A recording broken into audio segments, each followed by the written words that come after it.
Welcome to Allies or Enemies. This time we are looking at The Great Wall, a 1 to 4 player game by Kamil, Sanex, Cieśla, Robert Plesowicz, and Łukasz Włodarczyk.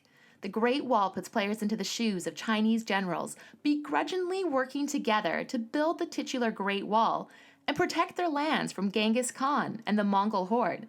It is part worker placement, part kind of tower defense game that has an absurd amount of table presence, especially with the 3D wall. But this game is so much more than just a cool wall. So before we get too into the looks, let's look at how it plays. The Great Wall is played over 6 rounds of worker placing and wall defending, with each round broken into 4 seasons. In the fall, players will choose their command cards, which dictate what they and others can do in the round, and then they resolve those cards in command track order. Command cards have some combination of placing clerks and fighting the horde.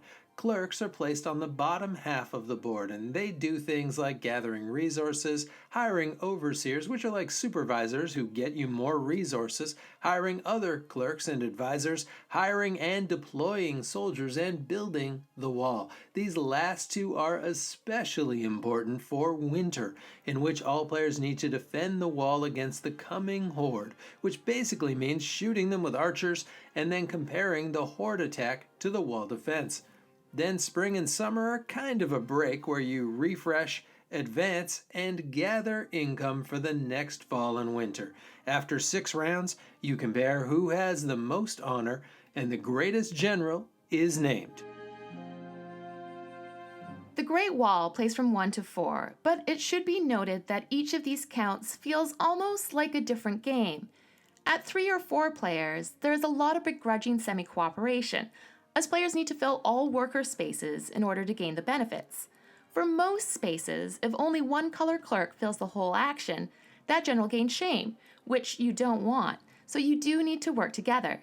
The same goes for building wall sections, as those are built with both your own goods and those gathered from the pool of donated goods, which were donated to gain honor. And of course there is the actual fighting of hordes. As the saying goes, it takes a village to kill invaders with pikes and arrows. With 2 players, this feels a bit different, as the neutral Reed clan is added. This is a neutral clan that both players kind of share and can be used to help fill slots and grant advanced actions, and it makes the game feel maybe a smidge more cooperative, though still very competitive. It is a simple solution that actually works pretty well. Finally, the solo mode has the players competing against the AI-controlled general who is powered by a solo-specific command deck. There is a lot of variation in this box. First and foremost are the generals. Players will only use one of these each game, with each one granting a very different asymmetrical power. These all make a big impact on your strategy, and there are more of them than you will likely ever use. And when you add in the even bigger deck of advisor cards, the combos are near endless. Also, the game will always unfold differently based on which horde cards come out when, especially the ones with special powers, as well as how and when players use their various command cards. Because other players' command cards let you do things on their turns, you will find yourself adapting your strategy nearly every round. The game also has a fully cooperative mode with its own decks of cards, including events and tasks you need to complete for the Emperor.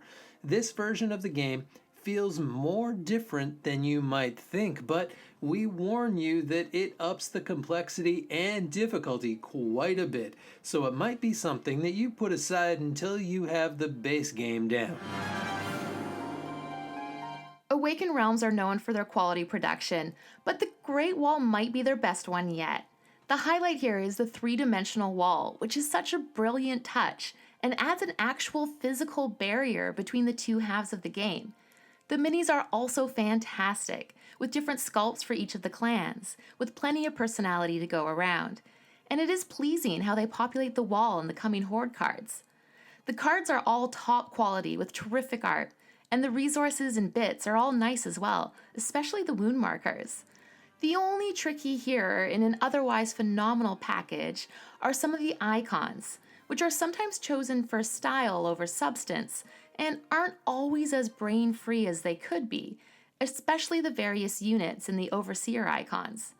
The rulebook is also famously unhelpful, although this has thankfully been updated for the latest edition of the game, and a PDF of the new version is available online. The Great Wall was kind of a surprise for us. From a distance, it looks like more of a combat game, but at its heart, it's really about resource management and worker placement. It's just that one of the areas where you're placing your workers happens to be a giant battle with a 3D wall. Which is to say, we liked it more than we thought we would. This kind of balance between competitive and cooperative is famously hard to pull off, and Great Wall does it really well. There's a begrudging cooperation in everything that you do. There is a shared goal, but also a lot of opportunity to do it better and more honorably than your opponents.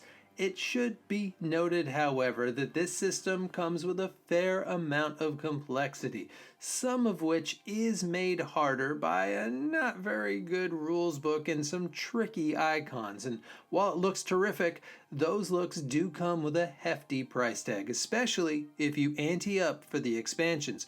But for players who want a challenging worker placement game with an interesting semi-co-op push-pull and a bit of a tower defense style battle, this game is a unique experience that's definitely worth playing. And that is it. Have you played The Great Wall? What did you think? And are there any other semi-co-op games that you might recommend? And please do like and subscribe, and hopefully we will see you all next time for another game.